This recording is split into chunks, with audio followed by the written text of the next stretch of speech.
Welcome to The Explainer. Today, we're talking about a truly magnificent creature, the Philippine Eagle, and the incredible, urgent fight to save it. We're going to dive into what it takes to pull one of the rarest raptors on the entire planet back from the very edge of extinction.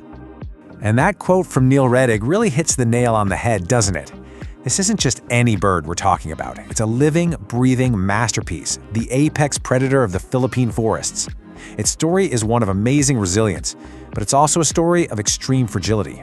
And right now, that story is starting a bold new chapter, one filled with hope, on an island called Leyte. So here we are on the island of Leyte, where a mission that's honestly historic is underway. See, the eagle completely vanished from this island after Super Typhoon Yolanda just ripped through back in 2013. For years, there were no sightings at all. But now, conservationists are trying to do something incredible, return the kin to its lost kingdom.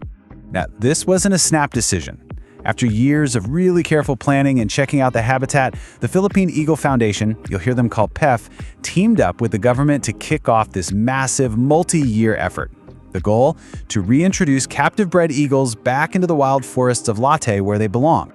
But, rewilding is never, ever easy. And the very first release in 2024 was a real emotional roller coaster. It saw both incredible success and just heartbreaking tragedy.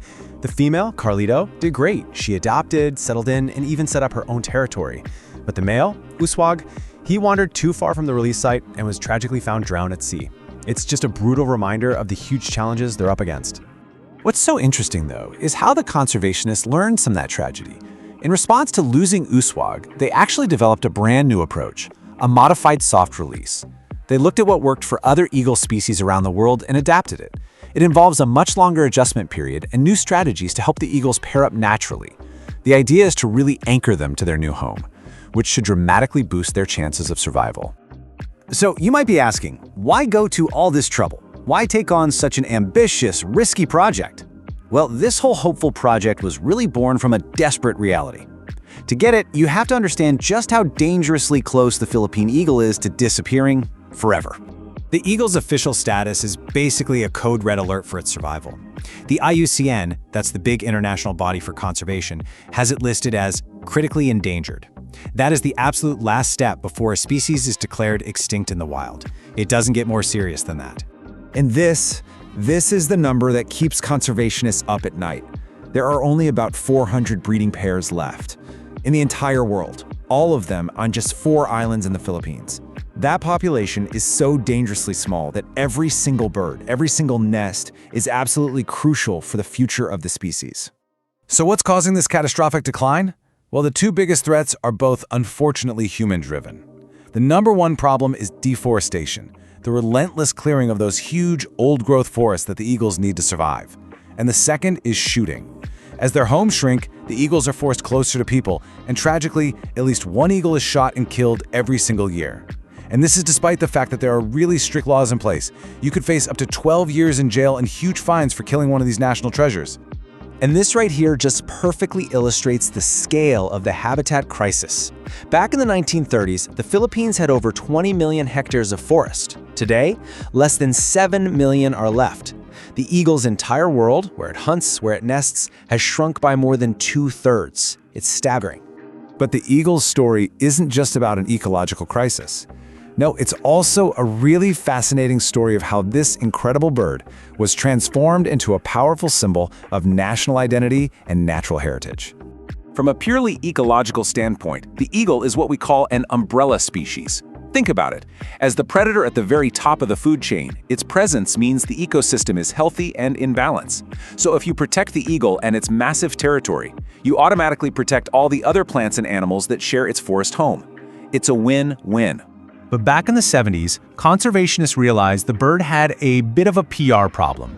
Its original name, the monkey-eating eagle, was, well, a little grim. And more importantly, it didn't really inspire a sense of national ownership or pride.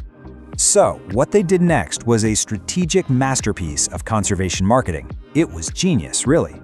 By successfully lobbying to rename it the Philippine Eagle, they totally transformed its image. It created this huge wave of national pride and turned the bird into a beloved national treasure, which all led to it being declared the national bird in 1995. Of course, saving a species this endangered is not a one-person job. It's not even a one-organization job. It takes a whole nationwide coalition of dedicated groups all working together, side by side. And this alliance is truly remarkable. You've got the scientific expertise from the Philippine Eagle Foundation, you have the legal power and policy from the government, you have the ancient, deep knowledge of indigenous communities who serve as the eyes and ears of the forest, and you have critical funding from corporate partners who adopt eagles to keep these programs running. It's a real team effort. So even with all these heroic, collaborative efforts, the fight for the herring ibon, that means the bird king, is far from over. There are still major challenges standing in the way of securing its future. And honestly, the biggest hurdle is a massive funding gap. Look at this. The National Plan for Biodiversity in the Philippines needs about 24 billion pesos every year. What's the current funding? Just 5 billion.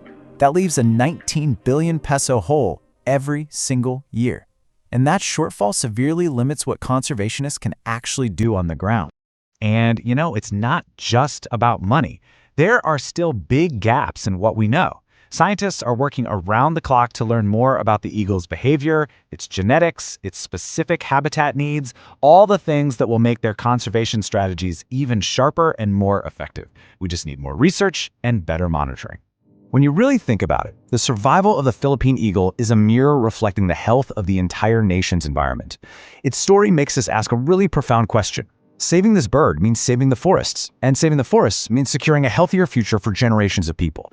So the question isn't just about how we protect an eagle, it's about how we choose to protect a masterpiece of nature, and in doing so, how we choose to protect ourselves.